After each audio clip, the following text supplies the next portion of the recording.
Ok. Donc, bienvenue donc à la Bibliothèque des Beaux-Arts de Marseille. Je tiens tout d'abord à remercier Christine Madessian et toute l'équipe de la bibliothèque de nous avoir aidés à organiser cette rencontre. Donc, nous allons aujourd'hui, donc nous sommes heureux d'accueillir Benoît Casas, donc, qui vient faire une lecture de son dernier livre, Précision, paru en 2019, alors chez Nous, comment on peut dire, comme on veut.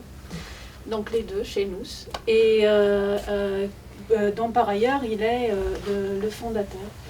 Et alors la première fois que j'ai entendu Benoît parler de ce livre, c'était il y a un an à peu près, dans un colloque organisé par Bernard Aspe et Patricia Hatzet, par toi aussi je pense. Non. Non. Bon, c'était eux deux. Il y a un an, donc, qui s'appelait La méthode du montage et qui a eu lieu dans le théâtre de l'Échangeur à Bagnolet.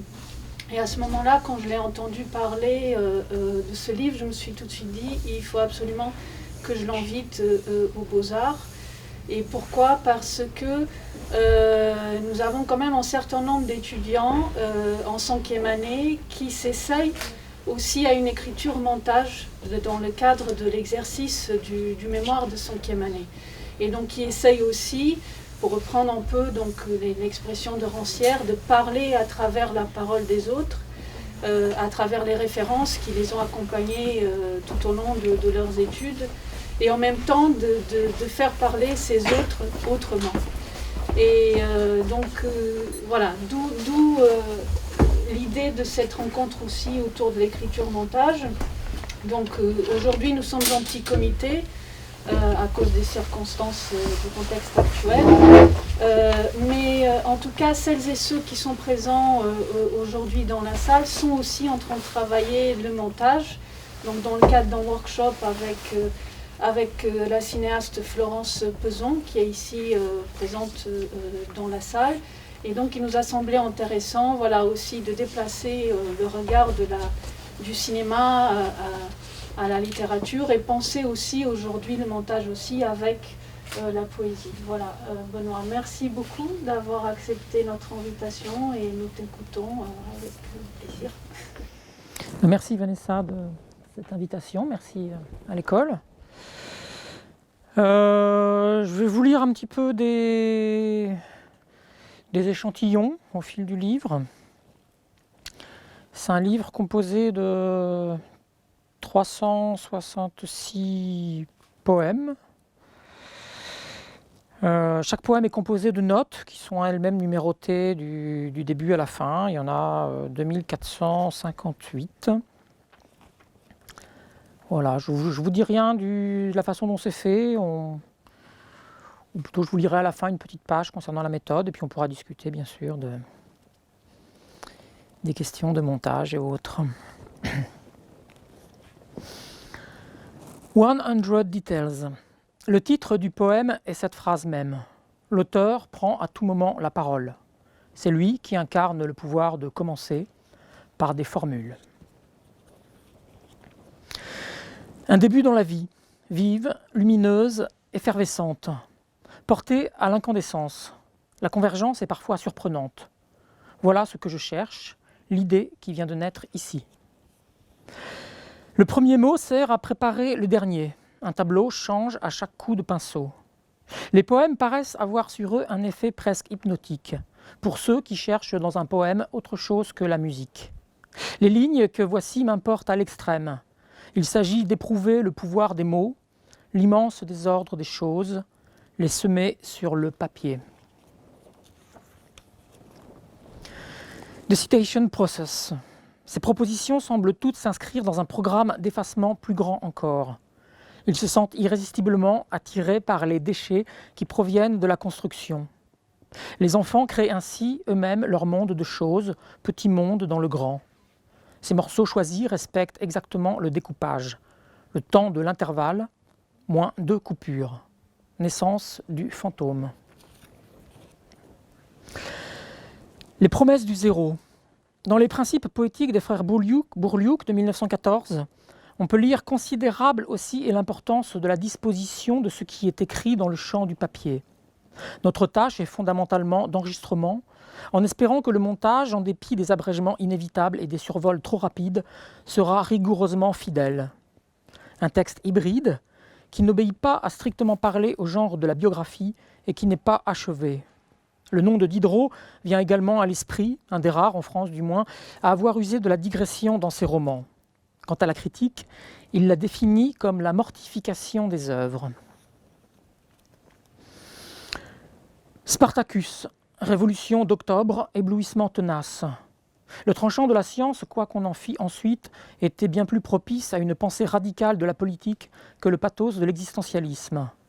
La tenue intense de la forme élabore la matière d'un dire comme sans matière, un impossible. L'Atlas peut et doit rassembler l'immense étendue de son corpus, littéralement qui brille, entendre qui efface, du sable sans ciment. Fragment d'un atlas de l'inaccessible. La paraphrase de Clément a le mérite de montrer qu'on ne fuit pas devant les hommes, mais devant la vérité. Il faut renverser le problème, en changer le signe et repartir du commencement. Désigne comme une tendre constellation de détails. Je ne sais plus rien, je ne comprends plus. Les rangs des bibliothèques. Que faisons-nous ici, comme un chien lapant l'eau du Nil, hélas fugitive. Caractère méthodique de la danse, l'enquête comme méthode de travail politique. Sa conversation spirituelle et sérieuse était d'une extraordinaire intensité. Une pensée passionnée, pleine de pénétration, aspirait à s'exprimer avec toujours plus de précision. Les confessions quotidiennes commencent ce jour-là dans le carnet. Trajectoire d'une balle dans le pied. Mais le mot disparate, lui-même s'y avère insuffisant. Transformer, traduire. Chercher la parole qui le traduise tout entier. Le discours provoque l'émergence de la subjectivité du fait qu'il consiste en insistance discrète, principe important de la doctrine et que Lucrèce répète à plusieurs reprises, si l'on ne tient pas compte de l'ordre des lettres. Le terme possède ici à la fois son sens logico-mathématique habituel et celui plus général de disparition, au sens physico-chimique de dissolution, décomposition. Walter était pour ainsi dire incorporel. Je deviens pierre, humidité, fumier, suc de fruits, vent. Je n'existe pas. Déduction. Nous tâcherons de présenter son œuvre, ses idées, sa sensibilité, d'après ses seuls écrits. Y aura-t-il encore un jour un état où tous les hommes de 45 ans seront décapités ? Sur ce point, on sait que, en parfaite opposition à l'ego cartésien, en sa transparence, le moi pascalien est rigoureusement introuvable. Quiconque a croisé le regard de certains animaux, tels que la tortue ou le chameau, a pu y déceler une lueur d'ironie. Coupeur de cheveux en 4, un pur et simple recopiage.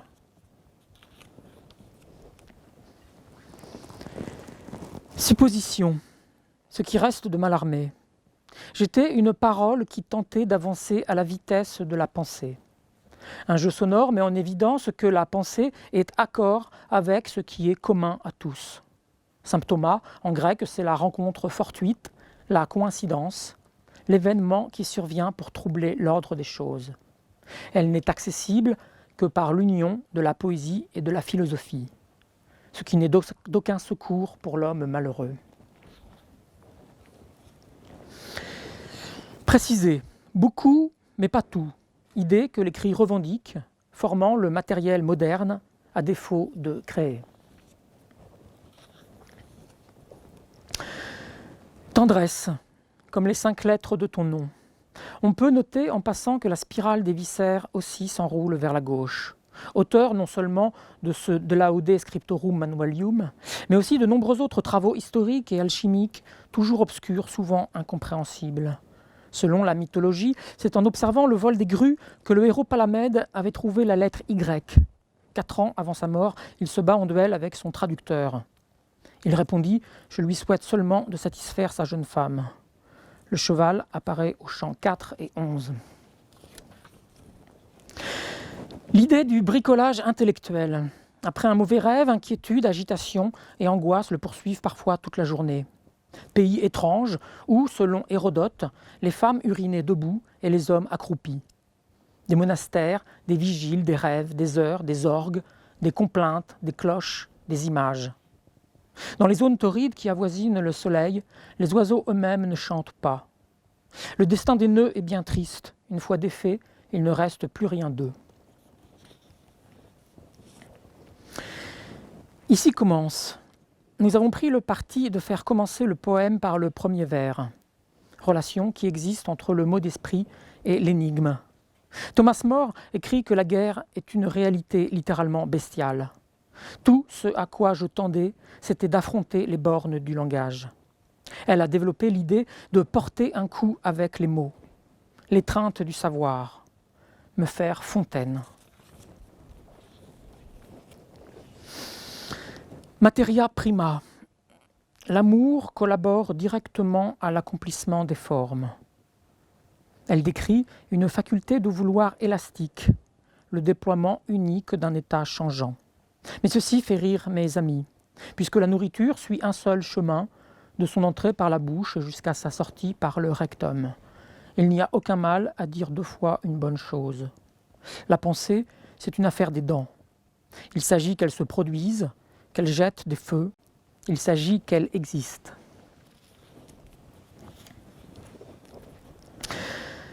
Riposte, attaqué soudainement, extraordinairement cru et dur, voudrait par ses propres zigzags représenter le parcours du papillon. Pour ce qui est des numéros, les villes japonaises constituent une exception notoire. Elle écrivait tout sur des petits bouts de papier. Il prophétise ce qui s'est passé, rendu ici par le mot doctrine, signifie d'abord méthode. Le discours de la syncope. Lorsque tu corriges, c'est toujours désastreux. Promets-moi d'écrire sans raisonner, sans corriger, sans relire, sans revenir en arrière. Il arrive souvent aux enfants de soulever une pierre et de découvrir en dessous une fourmilière. La superstition suppose qu'à l'endroit où s'élève un arc-en-ciel se trouve un plat d'or. Sans qu'il en sache rien est une addition. La minute de vérité.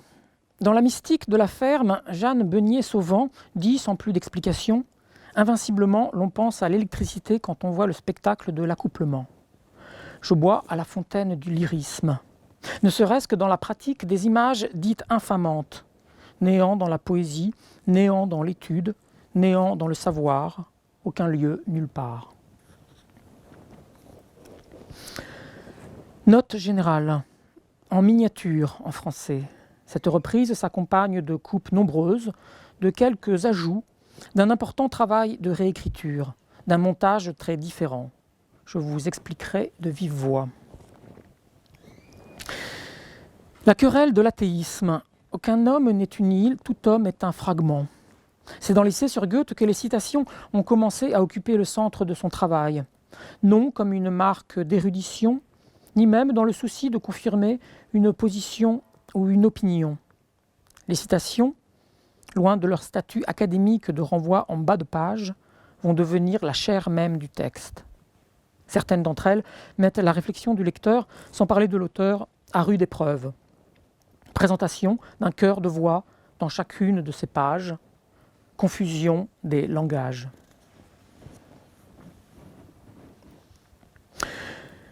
L'apostrophe muette. Un élément, par conséquent, n'est pas présentable dans l'expérience de manière isolée, pas plus qu'il n'est compréhensible isolément, c'est-à-dire imposé par la distance qui le sépare de sa proie. En quoi, ici, chaque petit monde peut être compris en un grand. Les onomatopées utilisées par Sun Tzu évoquent le bruit et la confusion de la bataille. Boîte de harengs envoyée par Althusser. L'incorporation, sa fameuse question. La dialectique doit être pour le pathétique comme de l'huile sur le feu. Il doit embraser la passion d'une façon intense. Elle est la question de la possibilité et de la méthode de construction. Une activité continue dans des chaînes liées entre elles. Il ne s'agit pas d'un fragment, En vérité, le style diagonal est lui-même diagonal à la distinction des deux précédents styles. Sa pensée est faite de ce triangle. Conflagration de mondes minuscules. Novalis parle d'un pouls mystérieux qui bat dans les œuvres. Je ne parle pas d'une certaine agilité logique. Je parle d'une pénétration souterraine du monde et des choses. Penser vite, créer de rapides schémas sur les marges de la mémoire. Convergence de fragments harmoniques. On devine que le rythme saccadé de la conférence et les enchaînements heurtés épousent le défilement des diapositives. On note avec ironie qu'on n'a pas pu chroniquer Dada, revue cubiste, parce qu'un petit garçon de 5 ans à la rédaction s'est emparé de ces jeux et qu'il ne veut plus les rendre. Comme si j'étais ce blanc qui est le tien, comme si tu étais le mien, comme si nous pouvions, sans nous, être nous, ouvertement et sans réticence, volume en main.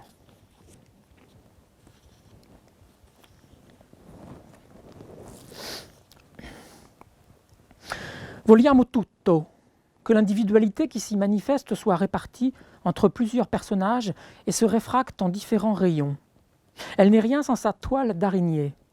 Dans tout ce qui suit, il va de soi que nous employons le mot genre au sens que les romantiques ont tenté de lui attribuer.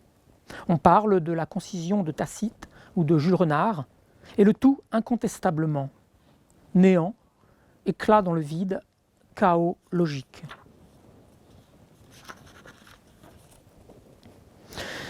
L'exigence fragmentaire. L'importance d'un texte n'est pas sa signification, ce qu'il veut dire, mais ce qu'il fait et fait faire. Un commencement général s'imposera. On ne résume pas une mélodie. L'extrême vitesse de formation de l'esprit combinatoire. Une éthique avance d'expérience en expérience. Seul ce qui est objet de liberté s'appelle l'idée. Il ne s'agit plus seulement de tableaux et de registres. Aucune force ne sera plus réprimée. L'État doit donc disparaître.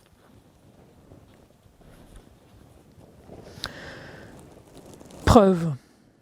Pas dans le fait que j'aime, mais dans celle que j'aime. Tu te lamentes, mais qu'est-ce que tu te lamentes ? Prends le bâton et sors les dents.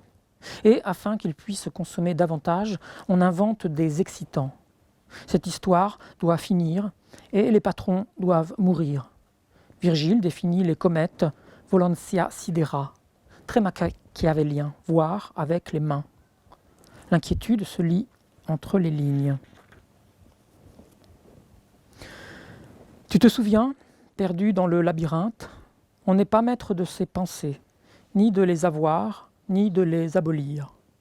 Les Tartares mangent les mules et les chevaux, de la viande crue, et refusent les fruits. L'accoutumance est importante pour des sujets si tendres. Quant au présent,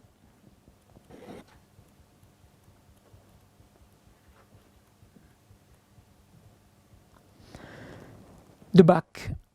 Lucrèce termine le De Rerum Natura par une description de la peste d'Athènes dont la plupart des traits sont empruntés à Thucydide, pour la retrouver dans le battement des ailes d'un papillon, les jambes ouvertes d'une fille, etc. Et il rappelle cette phrase de Kafka à Brod, à la fin de sa vie. « Par l'écriture, je ne me suis pas racheté. » Qui veut trop prouver s'égare.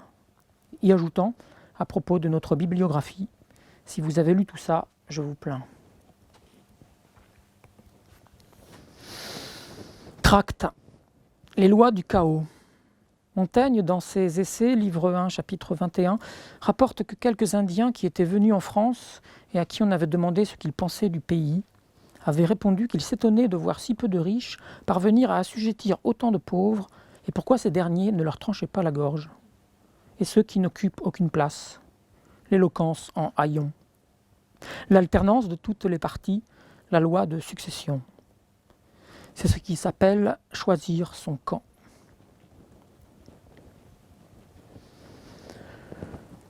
Voilà, j'en restais là pour les extraits. Je vais vous lire juste la dernière page du livre, qui est une page supplémentaire, qui s'intitule « Méthode, précision ».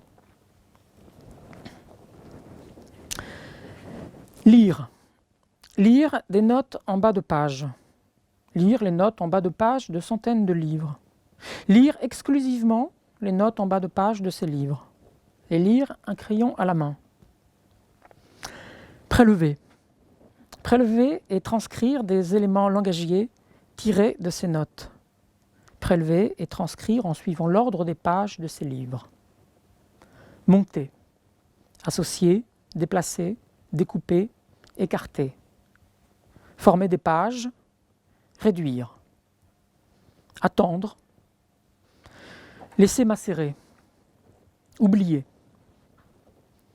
Relire. Reprendre avec délicatesse les opérations de montage. Affiner. Adresser la chose, la confier.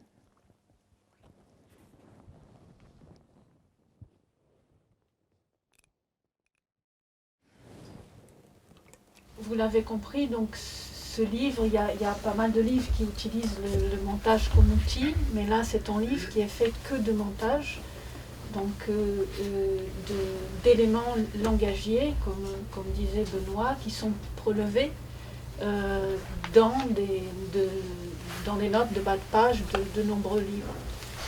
Voilà, et ma première question, puisque tu ne cites pas tes sources et qu'il n'y a pas de bibliographie, serait que tu nous parles du choix de ces livres, parce que on a quand même l'impression que tu privilégies peut-être certains ouvrages peut-être plus proches de l'essai littéraire ou autour de la littérature, des arts, plutôt que des ouvrages scientifiques. En tout cas, à entendre voilà, ces éléments langagiers, c'est peut-être ce ton-là qui s'entend le plus. Et donc je voulais que tu nous parles un petit peu du choix des ouvrages à partir desquels tu as écrit. Alors avant ce livre, j'avais écrit plusieurs livres qui déjà n'étaient faits que de prélèvements, de montage. J'en faisais des poèmes. Et j'avais surtout privilégié la littérature, le chant littéraire et la poésie, pour écrire moi-même des poèmes. Et puis, j'ai lu un livre qui m'a beaucoup marqué, de Gérard Wageman, qui s'intitule L'Interdit. C'est un livre qui n'est fait que de notes en bas de page, renvoyant à un texte absent. Et de la lecture des notes, on en déduit une histoire qui n'est plus là. Donc Wageman présentait son ouvrage comme un roman. Un roman que j'ai réédité d'ailleurs parce qu'il était épuisé, j'ai trouvé ça vraiment très bien. Donc Et cette histoire de notes m'a travaillé. Bon, Wageman, puisqu'il s'agit d'un roman, en fait, il inventait ces notes et il y avait un rapport assez imaginaire. Et moi, je me suis dit que ça pouvait être intéressant de n'écrire un livre uniquement fait à partir de notes réelles. Et du coup, ça m'a permis, pour en venir plus précisément à ta question, à utiliser toute une partie de ma bibliothèque que je n'avais pas du tout mis à contribution jusqu'à maintenant, à savoir surtout les essais, la philosophie, l'histoire, les essais sur l'art. Enfin, il n'y a pas de mystère, les champs dans lesquels on trouve le plus de notes en bas de page, qu'on trouve très peu évidemment dans les romans ou dans la poésie. Et puis, alors évidemment, là j'évoque des champs qui sont immenses, infinis. Donc j'ai aussi privilégié des auteurs ou des livres qui parlaient des choses mêmes qui allaient m'intéresser, enfin qui étaient en lien avec ma manière de procéder. Par exemple, j'ai lu pas mal de choses sur la question du fragment. Donc des essais sur les romantiques allemands, des essais sur les philosophes présocratiques. J'ai lu pas mal de choses sur la question du détail. Donc le corpus des auteurs mis à contribution. Voilà, souvent à la fin de mes livres, je mets les auteurs utilisés. Mais là, ce n'était pas forcément les auteurs que j'ai lus qui m'intéressaient, c'était plutôt des essais qui étaient sur ces auteurs eux-mêmes. C'est-à-dire, j'ai lu pas mal d'essais sur Warburg, sur Benjamin. Donc c'était plutôt le motif que l'auteur là, qui a été mis un peu à contribution. Donc il y a une série de personnages qui habitent ce livre. Donc tout à l'heure tu as parlé de Mallarmé, tu as cité aussi Lucrèce, Warburg y est très présent aussi au début. Donc il y a cette question du détail qui est très présente au début du livre. Et tu cites d'ailleurs à plusieurs reprises la formule que Warburg utilisait un peu comme la devise de son séminaire. Le bon Dieu se cache dans les détails. Voilà. Et puisque Warburg est aussi une figure importante aussi pour beaucoup d'étudiants, puisque c'était quand même l'un en historien de l'art qui assume ce pouvoir heuristique de l'anachronisme et qui envisage aussi l'hypothèse d'une connaissance par montage. Donc on peut deviner que c'est une figure qui a été importante pour toi. Et je voulais te demander d'en parler un petit peu plus de ce personnage. Qu'est-ce qui t'intéresse dans ce personnage et comment il t'a aidé à penser ton écriture-montage. Déjà, c'est un personnage assez fascinant par son trajet et sa biographie, puisque il appartenait à une richissime famille. C'était le frère aîné, le fils aîné, et donc il devait avoir un héritage colossal. Et il a proposé à son frère cadet de renoncer à l'héritage à la condition qu'il lui achète tous les livres qu'il allait souhaiter toute sa vie. Le frère cadet a accepté sans trop savoir à quoi ça l'engageait. Mais du coup, Warburg a constitué une bibliothèque extraordinaire qui s'est déplacée ensuite à Londres et il a passé sa vie à acheter des livres et à concevoir une bibliothèque un peu folle avec un classement qui changeait au fil des ans en fonction des affinités, de la logique de ce qu'il appelait le bon ami. Donc quel livre mettre à côté de tel autre. Donc il y a déjà cette figure et cette espèce de folie du livre. Et puis, il y a le projet de l'Atlas Mnémosyne, qui était aussi quand même une chose assez fascinante, qui consistait donc à faire une histoire de l'art qui ne soit faite que d'associations d'images. Donc, il faisait des panneaux, il associait des figures de l'Antiquité qu'il mettait en rapport avec des reprises des mêmes motifs à la Renaissance, et qu'est-ce qui se passe dans des familles de figuration comme ça, quels sont les écarts.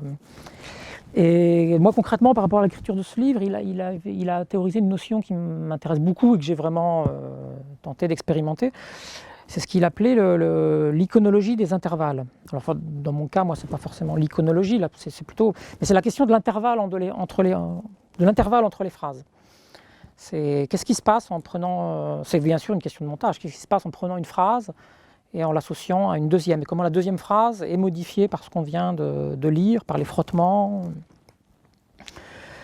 Voilà pour la figure, en gros, pour ce qui m'a plus intéressé chez Warburg.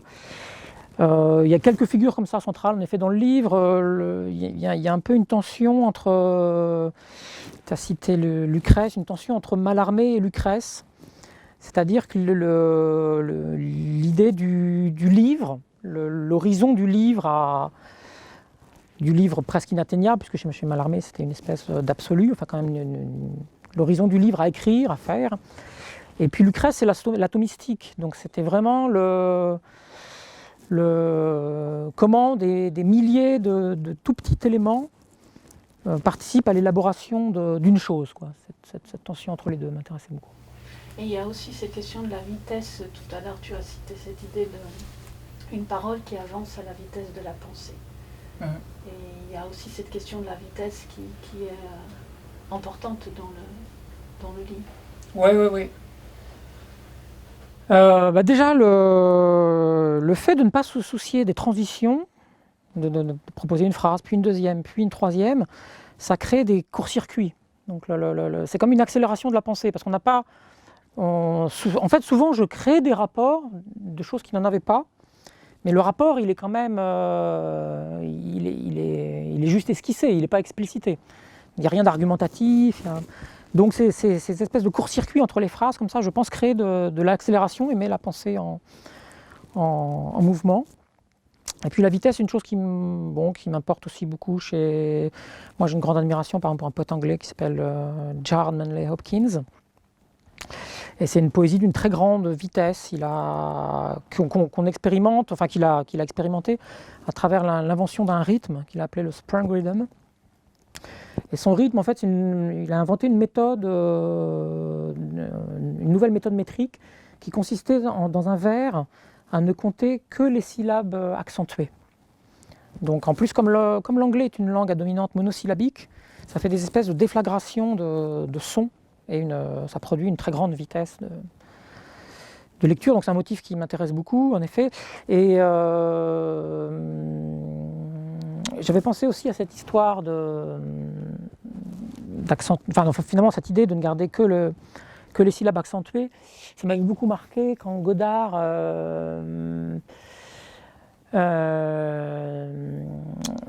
quand il a tourné à bout de souffle, le film était beaucoup trop long et ses producteurs l'ont demandé de le raccourcir sévèrement. Il a raconté ensuite dans des entretiens qu'il s'était fixé comme seul principe de ne garder que les temps forts.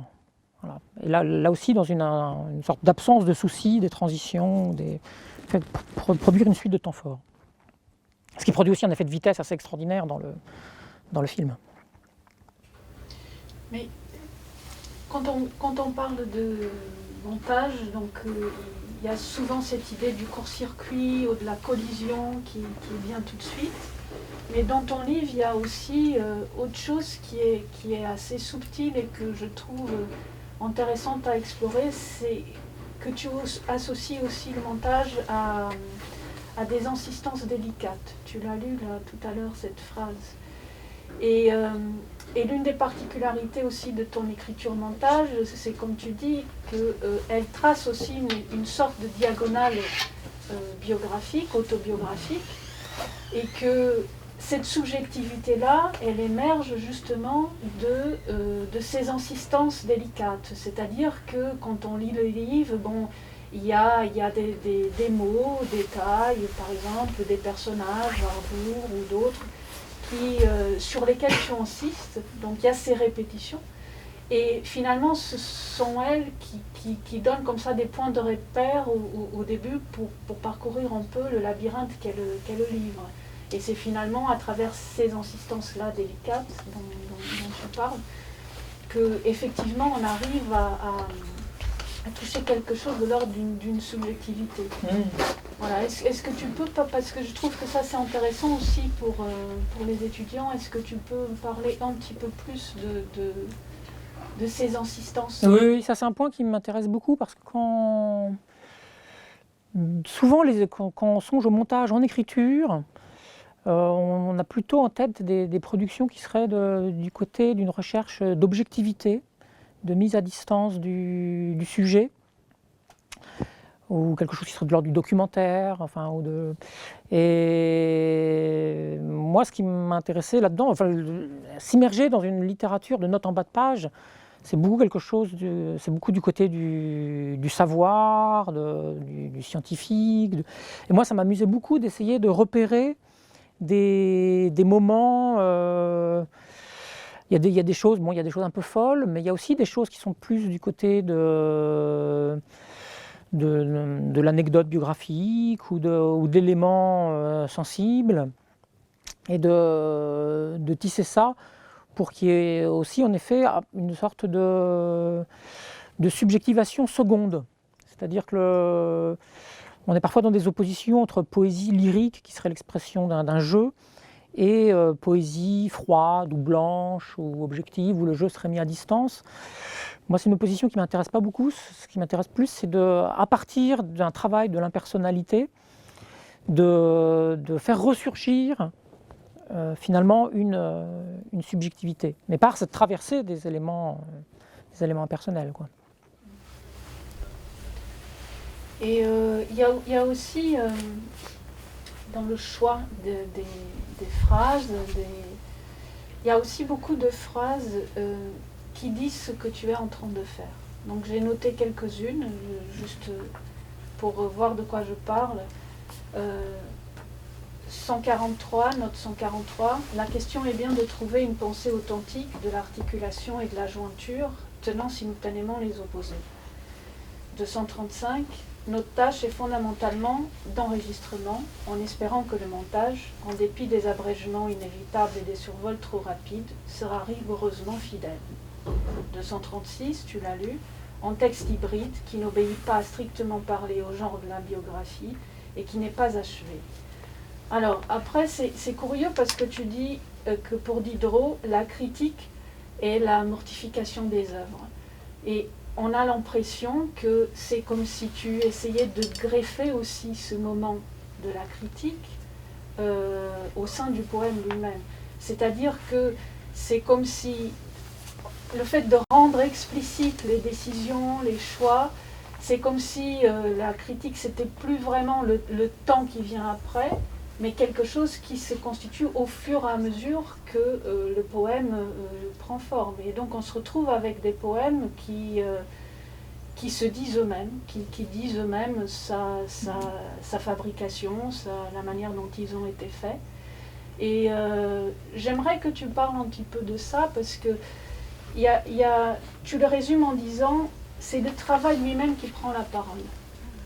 Et j'aimerais que tu parles un petit peu de ça, ça me semble important. Ben, je m'intéresse beaucoup à l'idée il y a deux façons de le nommer, on peut dire soit l'inséparation, soit la conjonction. Mais en tout cas, je ne conçois pas la poésie comme une pratique dissociée d'une théorie, ou dont la théorie, dans un second temps, donnerait l'éclaircissement.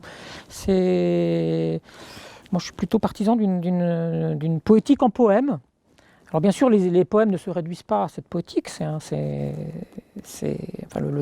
l'aspect théorique ou réflexif est l'un des fils qu'il s'agit de nouer avec le fil biographique, avec les questions, la question politique assez présente aussi. Mais voilà, je suis assez méfiant par rapport aux séparations entre... C'est un peu le rêve du romantisme allemand, ça, finalement, d'écrire des poèmes qui contiendraient en eux-mêmes leur réflexion. C'est aussi lié à la question du fragment. Il y a une méfiance quand même par rapport à la philosophie spéculative. C'est plus l'idée d'avoir des aperçus, des bouts de vérité. Il ne s'agit pas forcément de contester l'idée de vérité, mais des bouts de vérité, et de les assembler, de les faire tenir ensemble.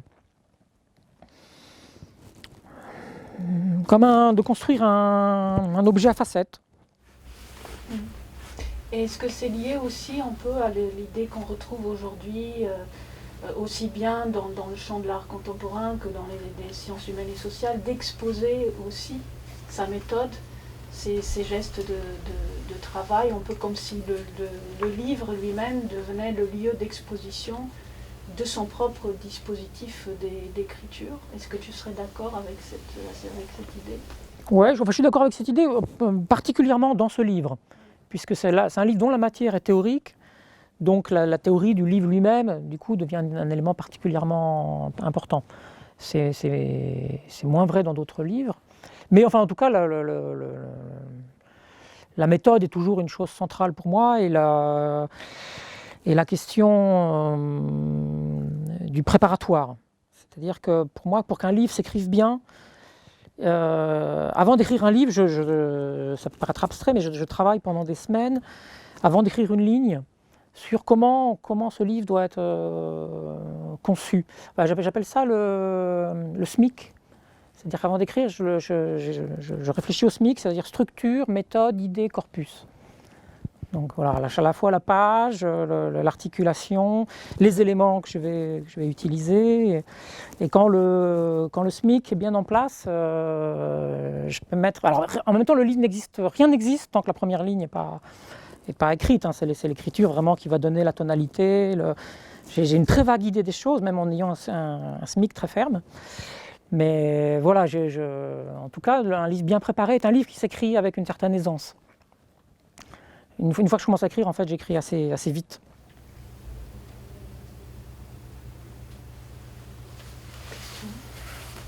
Moi, j'aurais peut-être une question qui concerne la lecture de ce livre.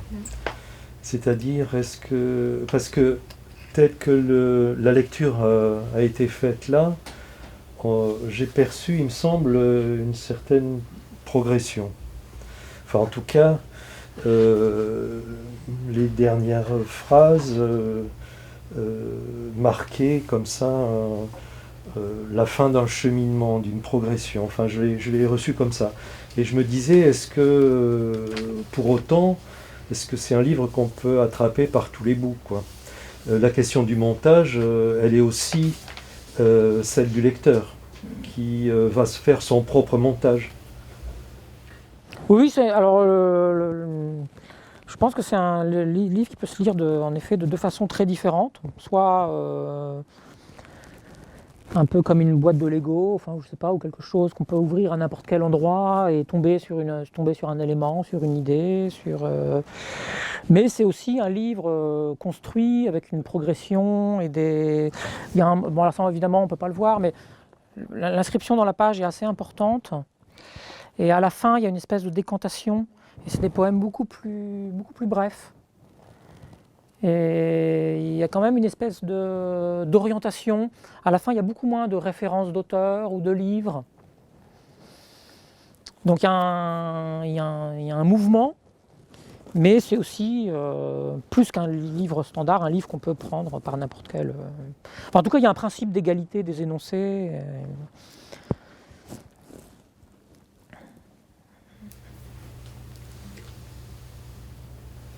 Il y a cette phrase que tu as lue tout à l'heure, quelque chose du genre l'importance d'un texte se mesure à ce qu'il fait et à ce qu'il fait faire. Et comment est-ce que tu as forcément pensé à ça aussi? Qu'est-ce qui fait faire, qu'est-ce qui peut faire faire ce texte? Ça, je pense que je ne peux pas répondre à ça. Après, j'en discute avec des lecteurs éventuels. Tu le suscites un peu, l'usage aussi, la question de l'usage du livre, puisqu'il y a ces notes qui sont numérotées, et ça suscite une certaine envie aussi, voilà, comme moi, j'ai cité, d'autres qui ont parlé du livre, tout le monde prend ces notes, les combine, les multiplie, les combinatoires possibles, donc voilà, est-ce que tu t'es amusé un petit peu à essayer d'anticiper tout ça ou... Alors je pense que c'est pas du tout anticipable. Non, ça m'intéresse. En tout cas, la question du lecteur et de l'adresse au lecteur m'importe énormément. J'avais fait dans un livre précédent un agenda où chaque jour, il y a l'indication de la naissance ou de la mort d'un écrivain. Et j'ai écrit pour chacune de ces journées un texte qui à chaque fois fait strictement 140 signes. Et si c'est une date de naissance, ces 140 signes sont écrits à partir des éléments trouvés dans les 2 premières pages du livre d'un écrivain, avec cette idée que l'incipit d'un livre est une sorte de naissance. Et la même chose pour les dates de mort dans les 2 dernières pages d'un livre. Mais surtout, ce qui m'intéressait, c'était vraiment de proposer un agenda. Donc les 2 tiers de la page, des pages sont blanches, et un agenda dont le lecteur, il est amené à s'emparer du livre pour l'utiliser comme agenda. Et non seulement, bien sûr, inscrire ses rendez-vous comme un agenda ordinaire, ou bien faire quelque chose de ces pages blanches. Et là, pour le coup, j'ai eu pas mal de retours de lecteurs. Certains ont fait un dessin par jour. J'ai un ami poète qui a utilisé mes mots de chaque jour pour lui-même écrire. Il a utilisé ça comme matière pour au contraire amplifier et écrire à chaque fois un long poème dans la page. Donc voilà, moi j'aime assez l'idée d'impureté. Et on met en place des dispositifs, des outils, et si quelqu'un s'en empare, c'est formidable. Et c'est un agenda, c'est pas un agenda annuel, c'est un agenda générique. Donc j'ai même quelques lecteurs qui l'achètent chaque année pour recommencer d'une autre manière. Voilà. Donc pour précision, je maîtrise pas trop, mais ça m'intéresse de voir ce que ça peut devenir. Moi, il y a 3 mots qui m'ont précisément frappé dans ta lecture. C'est vogliamo tutto, un peu comme quelque chose de programmatique, un peu révolutionnaire, mais aussi enfantin. Et le 2e mot, c'est l'enfance, justement. Et le 3e, c'est le bricolage. Je parle de bricolage, et je voulais un peu peut-être que tu élabores. Ouais. Tout de suite, ça... le bricolage, j'ai l'impression que c'est à la fois l'inverse de la méthode et à la fois c'est contenu dans la méthode. Et ça me fait penser à Lévi-Strauss aussi quand il parle de bricolage comme mode de pensée. De pensée sauvage en fait, et qui va aussi du plus petit détail d'un morceau de bois, n'importe quoi, d'une feuille, à une cosmologie telle que tu l'abordes avec Lucrèce, enfin, voilà. L'idée de bricolage m'intéresse aussi par l'idée de désacraliser un peu le livre. Surtout que j'avais affaire là, à des corpus philosophiques, théoriques, savants, etc. Donc moi, comme lecteur, je fais mon miel d'un peu tout. Et puis, il y a une dimension de bricolage et de jeu, en effet. Donc c'est découper des phrases, les coller, voilà, voir ce que ça donne. Et donc c'est des bricolages, ça indique aussi quand même des opérations très, très matérielles, quoi. Le vogliamo tutto, c'est une phrase que j'aime beaucoup, c'est une phrase qui vient des milieux autonomes italiens des années 60, quoi. C'était un slogan politique. Vogliamo tutto, ça veut dire nous voulons tout. Nous voulons tout. Et en fait, c'était des prolétaires qui, dans les manifestations, criaient ça. Leurs revendications, ce n'étaient pas les revendications des syndicats qui allaient négocier 0,5% du SMIC ou je ne sais pas quoi. Eux, ils disaient on veut tout, on veut aussi ce qu'on... Et... Donc c'est une espèce d'aspiration un peu sans frein. Enfin, en tout cas, c'est affirmer qu'on n'a pas à rester à une place assignée. Il y a ça. Et puis il y a aussi, alors pour moi c'est aussi un élément de poétique, le vogliamo tutto, c'est-à-dire que je pense que la poésie, j'ai utilisé tout à l'heure le mot de conjonction, mais est sans doute le lieu langagier, peut-être le seul, qui pense ensemble, en même temps, l'ensemble de ses paramètres.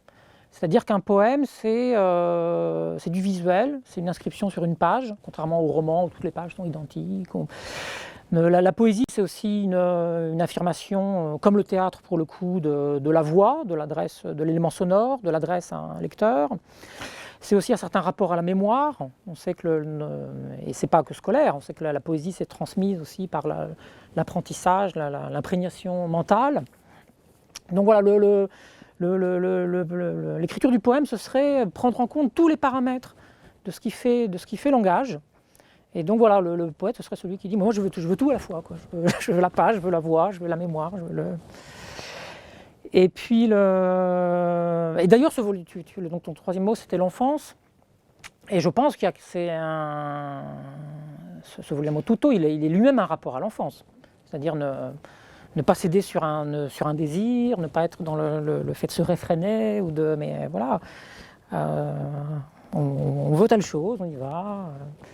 Et d'ailleurs, j'ai commencé un nouveau livre, le 1er janvier, maintenant j'écris des poèmes d'enfance. Enfin, sur l'enfance. Donc en effet, c'est un aspect qui m'intéresse particulièrement.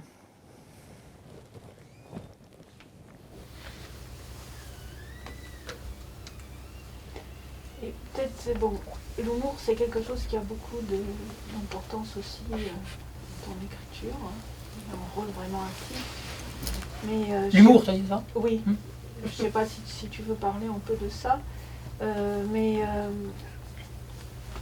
Moi, c'est parce que quand tu as parlé du livre il y a un an au colloque, tu avais dit, ça c'était il y a un an sans humour aussi, que quand tu disais quels sont les effets de toutes ces opérations de montage, donc tu disais le montage produit des résonances signifiantes.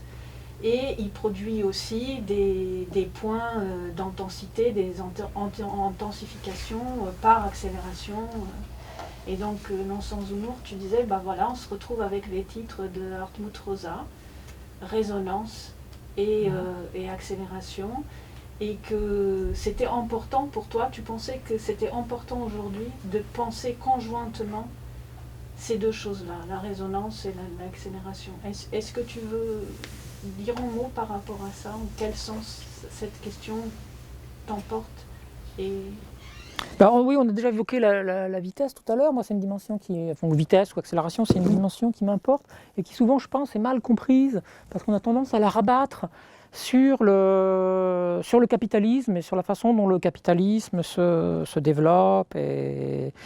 Et bien sûr, le capitalisme est une modalité de vitesse, de terre brûlée. Mais je ne pense pas qu'il faille opposer à la vitesse du capital. Du coup, on a tendance à opposer un peu instinctivement des formes de retrait, de lenteur. Moi, je pense qu'on peut opposer la vitesse à la vitesse, et qu'il y a une vitesse de la pensée, qu'il y a une vitesse du montage, qu'il y a une vitesse de la conversation. Il y a des modalités de vitesse qui elles-mêmes peuvent prendre des vitesses finalement plus caricaturales, qui sont celles du journal télévisé ou de je ne sais quoi. Oui, donc c'est pour ça que j'avais repéré cette succession des deux titres de Rosa et qu'il écrive Résonance après Accélération. J'avais trouvé ça vraiment intéressant, puisque je pense que c'est un petit peu l'enjeu. Comment de la vitesse, justement, peut ne pas s'évanouir, mais résonner. Ce serait un peu ça, je pense, la différence entre la vitesse vaine des flux, les flux boursiers, et puis une vitesse qui, au contraire, chemine, résonne, s'amplifie, constitue des liens, des partages. C'est un peu ça l'idée. Quant à l'humour, je me suis rendu compte qu'il n'y a pas du tout d'humour dans mes premiers livres. Je m'étais rendu compte de ça un peu tardivement. Je me dis, quand même. Alors qu'on me disait que quand je faisais des conférences, des interventions théoriques, souvent je faisais rigoler, il y avait de l'humour. Et j'étais surpris de l'écart entre les deux. Et ça n'a pas été une volonté spécifique, mais en effet, dans ces histoires d'articulation des notes, il y a parfois des éléments de nonsense, des bifurcations inattendues. Donc je pense que c'est un livre dans lequel il y a... Je pense que c'est mon premier livre, dans lequel il y a pas mal d'humour. Ouais. Et voilà, ça m'a fait plaisir.